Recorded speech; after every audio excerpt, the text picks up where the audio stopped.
Hello learners, I am Parikshit and welcome to another very exciting session on Unacademy CAT-alyst, the series on Maharashtra CET most important quants and reasoning questions. In today's session, I am going to take you through some amazing case lists on reasoning. Case lists which have appeared in past CET papers and which are must solve from your perspective of the CET exam. But as always, the first thing I'm going to tell you, give me 5 seconds to ensure that I'm streaming live before we get started with today's session. Okay, I think we are streaming live and we are good to start. Let's get started. So this is about me, your educator on the platform. Yes, happenings on Unacademy. So on Unacademy, a lot of new batches are starting. A 13th of March, an extreme batch by IM alumni. Then on the 15th, an absolute weekday morning batch. And on the 17th, a complete weekday batch for CAT 2021. I also feel very happy to share with you that in CAT 2020, we had 100 percentiler in LRDI from Unacademy and a lot of 99.8, 99.9 overall percentilers. Now, if you want A to Z help in your CAT preparation, definitely enroll for iconic CAT 2021 subscription on Unacademy. You can use the code Parikshit Live given on your screen to get a 10% discount on the subscription fee. Okay, there is a price hike coming very soon. So these are the last few days to enroll in the current rates and even get a 10% discount on Unacademy. Remember the weekly scholarship test. Now this is absolutely free. This is one test which I strongly suggest that all of you register, but this will be free only for first time users. Users who register on Unacademy the new mobile number. That is with a mobile number which has not been registered on Unacademy before and use the invite code Parikshit Live given on your screen to access the test for the first time. Okay. And yes, the most awesome feature on Unacademy, ask a doubt. Anytime you have a doubt, please take a photo of the picture, send that picture along with the answer options using your Unacademy app, and an expert from Unacademy is going to answer your solution in a few minutes. Let's get started with today's class. Okay, let's bring up the first caselet on the screen. The first caselet is on your screen. Okay, let's read the caselet together. 5 theaters A, B, C, D and E screen 2 out of the 10 films based on romance thriller. So I see that there are 10 films. So obviously it will be a waste of time if I happen to read all the 10 names, right? So there are 10 films, 10 categories are there. Each theater exhibits only 2 films and allots 2 different slots for them, wherein slot 1 is before slot 2. So remember there are 5 theaters and every theater flips 2 movies, slot 1 and slot 2. So in LR, the ideal thing is to compose a pictorial diagram. Now, how do you want to compose? Probably the best way for this puzzle will be a tabular arrangement. So let's consider that. So you've got 5 theaters, A, B, right? A, B, C, D, and then E, right? You have got 2 slots as they say, slot 1 and slot 2 and slot 2. Perfect. I think this is the best way of representing the data. Okay. Perfect. I think no problem up till here. Let's now consider it. Go ahead. Each theater exhibits only 2 films and allots 2 slots, 1 and 2. C screens a horror film in the first slot. So let's write down. C is horror in the first slot, right? While E exhibits a historical film in the second slot. A is historical in the second slot. B exhibits a thriller film in the second slot. B is thriller in the second slot. Correct? And D exhibits a documentary film. Now D is documentary, right? D is documentary. Where will that documentary come? Where will it come? First slot or second slot? I don't know. There are 2 possibilities. So let's put it. There is a documentary film, but I don't know where is it. It can either be in first slot or second slot. Correct? So let's also take a note of that. D is documentary. Somewhere in slot 1 or slot 2. I'm going to put that. Next, a film on drama must be exhibited only in the second slot. Drama is only in the second slot. So please take a note of that. So one way I think I can put the data is if we can cross out drama in the first slot. Remember, drama is only in the second slot. So in the first slot, place cross out drama. Place cross out drama in the first slot. Right? So you cannot have a drama in the first slot. Someone might be thinking, why I did not cross out drama for C? Remember, C is already horror in the first slot. So there is no point. You can definitely write, but there is no point because already horror is there. Next, the children's film and the cartoon film are exhibited in the same theater, while the religious film is not in the first slot. Religion is not in the first slot, right? If religion is not in the first slot, please cancel it out. Religion not in the first slot. Religion not in the first slot. Religion not in the first slot. So I'm just writing down the data. Correct? And religion is not here. What else they told you? The last line also tells you the children's film and the cartoon film are exhibited in the same theater. Children and cartoon are together in the same theater. Now think about it. I need two empty spaces in one theater. Correct? Two empty spaces. Now it cannot be B. Why? B already has thriller in the second slot. So there is no place for cartoon and children both. C, there is already horror. E, there is already history. What about D? Remember the point. D has one documentary. D has one documentary. So D also definitely cannot be the one having both children and cartoon. This means there is only one option. Children and cartoon. Which can be that? What can be that? It has to be A. In any order, but in A. So if children is here, cartoon will be here, second slot, or vice versa. Cartoon in the first slot and children in the second slot. Get that? Perfect. Every data has been noted down and now you are ready to answer the questions. Let's look at the first question. Number 1. If C screens a religious film in its second slot. So let's put it. Religion is second for C. So religion will come here. Right? Okay. Now in the second slot, there is only one blank. Can you see that? There is only one blank. And you know what? Drama cannot be in the first slot. Drama cannot be in the first slot. Do you agree? So you see here, drama is crossed out for B, crossed out for D, crossed out for E. So drama, the only possibility is drama is in the second slot, and in second slot, drama has to be for D. Correct? Remember, D has one documentary also. So if drama is in the second slot, the only possibility is documentary will come in the first slot. Documentary will come in the first slot. Correct? Now question is, which of the following films are screened by D? Answer is documentary and drama. Documentary and drama. Answer is option B. Got it? Easy one. Easy one. Right? Now you be careful. Whatever data you noted from this particular question in green color, you got to rub it because you cannot carry it over to the next question. Okay. Let's look at question number 2. A exhibits films based on A. For A, it's very simple. Children and cartoon in any order. Children and cartoon in any order. Answer is option A. Answer is option A. Got that? Okay. Let's look at number 3. 2 was easy. Number 3. If a film on drama is screened after the documentary in the same theater. Drama is after documentary in the same theater.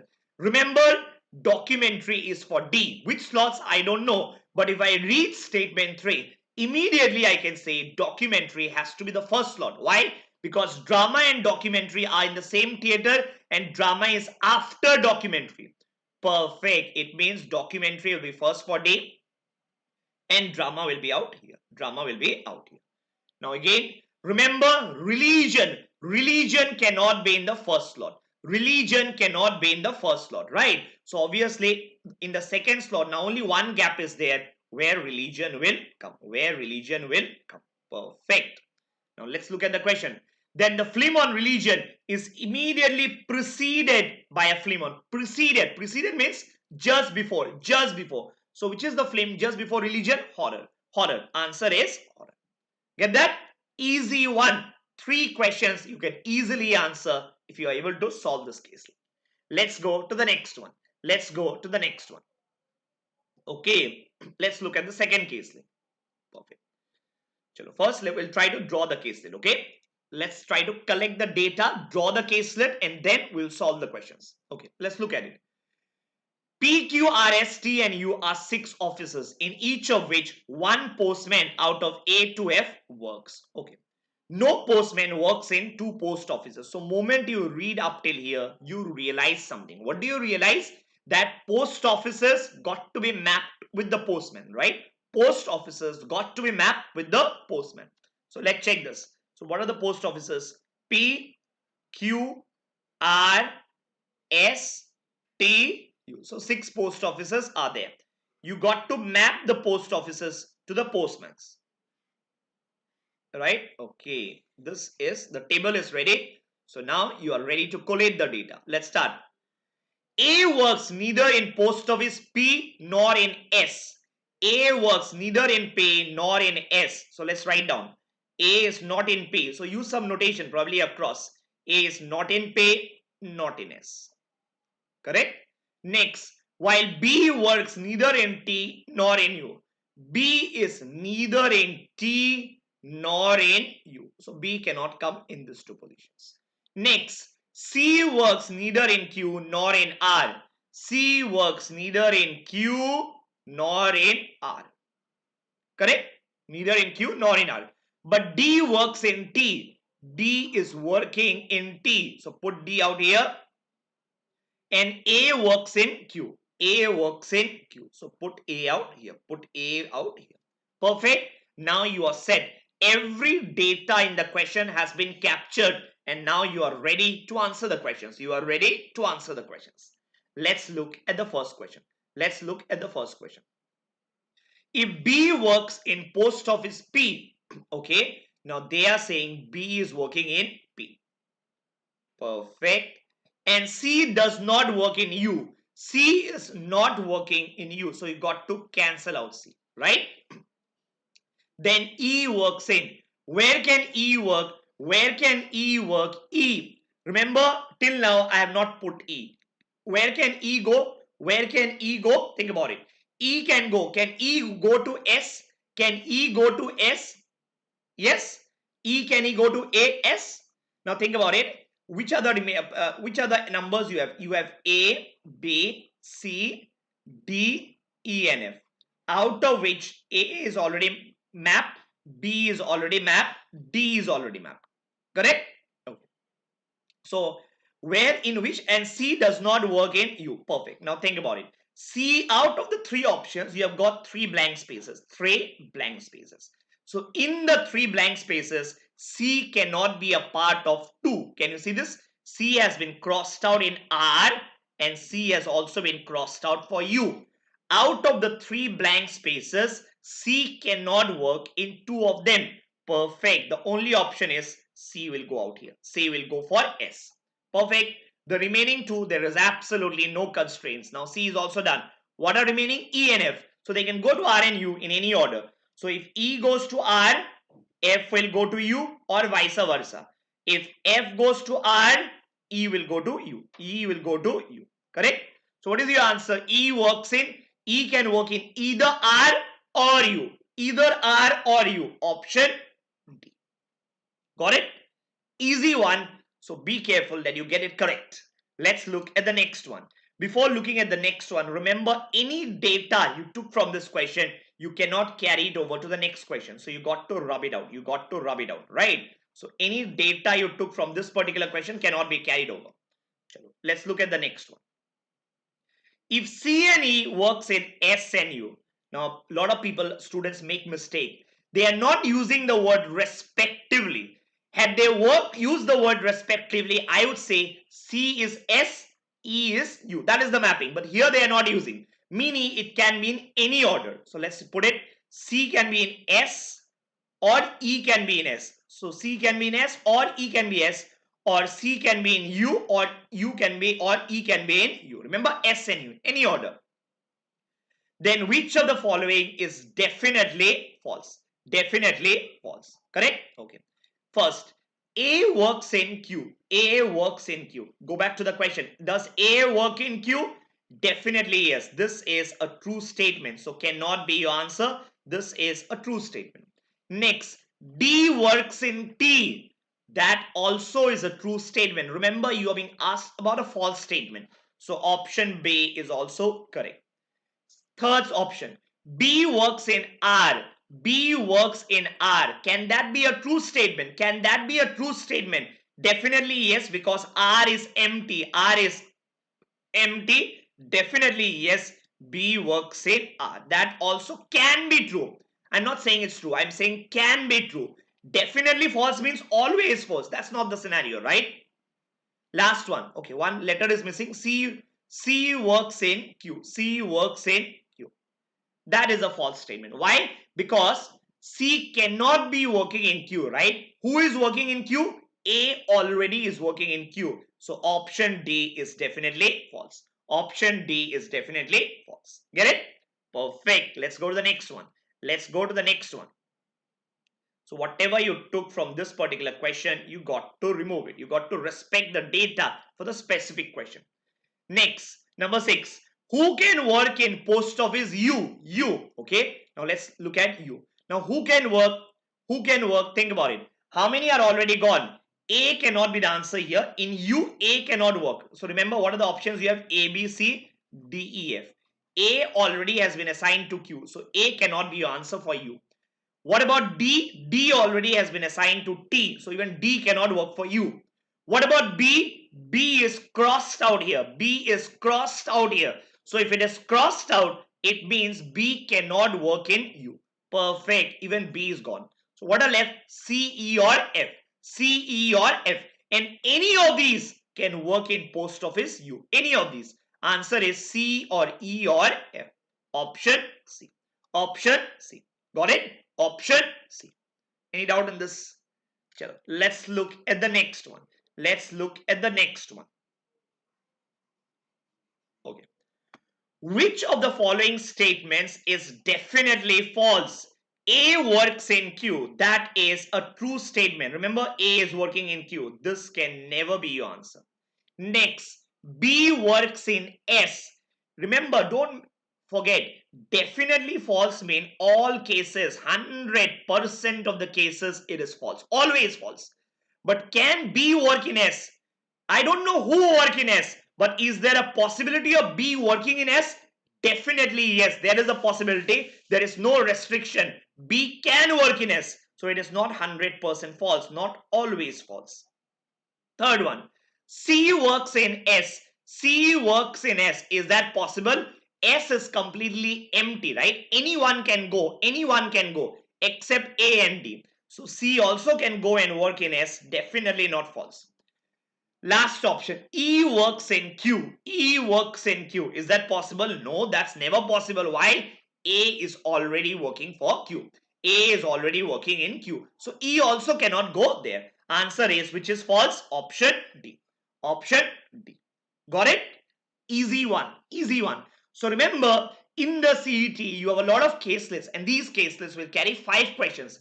Here, I gave you 4 questions, but whenever it has come in the CET, for one case list, there are 5 questions. So you cannot be leaving out such case lists, because even if there are 4 or 5 case lists, at the end of the day, you will have 25 questions. 4 case lists, let's take it 4, lower side. 4 case lists, 1 case list, 5 questions. So 4 into 5, 20 questions will come. Can you leave all the 20? Definitely not. So even if it is a bit lengthy, a bit time consuming, they can definitely be easily solved in the CET within the given time frame. Yes.